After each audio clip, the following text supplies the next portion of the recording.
Alrighty, here is my 87 Thunderbird Turbo Coupe.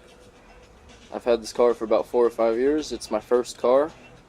It originally started out as a 2.3 liter with an automatic, and I've swapped it over to a 5 liter HO Mustang engine. It's also got a Mustang K-member, rear end, transmission, the entire wiring harness, as well as the 5 lug rims. All of it's been swapped over. I'm going to give a quick explanation as to what I did, starting with the K-member. I took a 94 to 95 Mustang GT K-member, and I installed it. A little bit of modifications had to be made. These bolts up here were okay, but down here where it bolts up to the frame, I did have to cut it a little bit. I had to cut off about an inch of the bracket and drill new holes to make it work. But after that, it bolted in, and I used the automatic, the Mustang off-road H-pipe with Flowmaster 40s. Bolted right up, no problems, no clearance issues. I am having an issue with the drive shaft. It's a little bit too short, so I'm going to go to a 4x4 shop and get an extended drive shaft yoke for an F-150. I'm going to tell them that I just have a lifted F-150 and need an extended drive shaft yoke, so that way it goes in the proper length of the transmission. But this automatic transmission will not be in here for very long, as I do have a T5 in the garage. I'm just going to get the clutch and the flywheel, and then I can install that. But I also have the Mustang springs.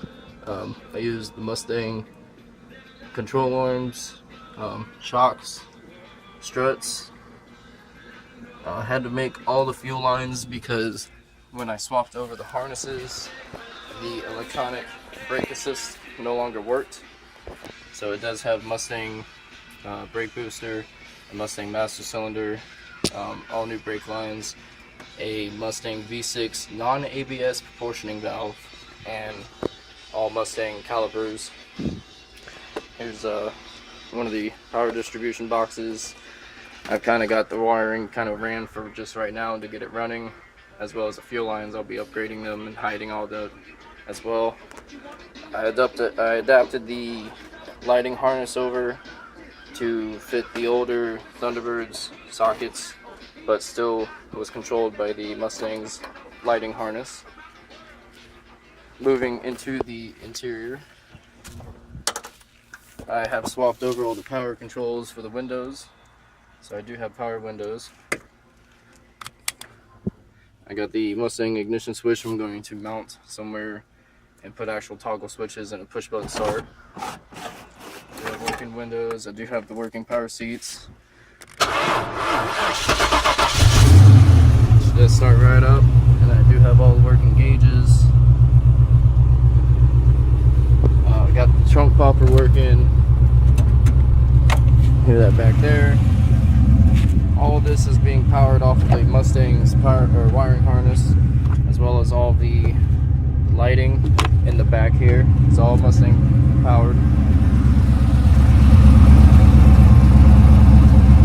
Running good. It was a pretty straightforward, simple swap. There was a couple things had to be custom made, but other than that, it was pretty straightforward and simple. Got a couple things left to tie up, and a couple of these spaghetti wires to hide, and obviously the center console to install and the seats, but that's just awaiting wiring, which is pretty much done. So yeah, that's the 5 liter swapped Thunderbird Turbo Coupe. Soon it'll be driving and legal. Thanks for watching.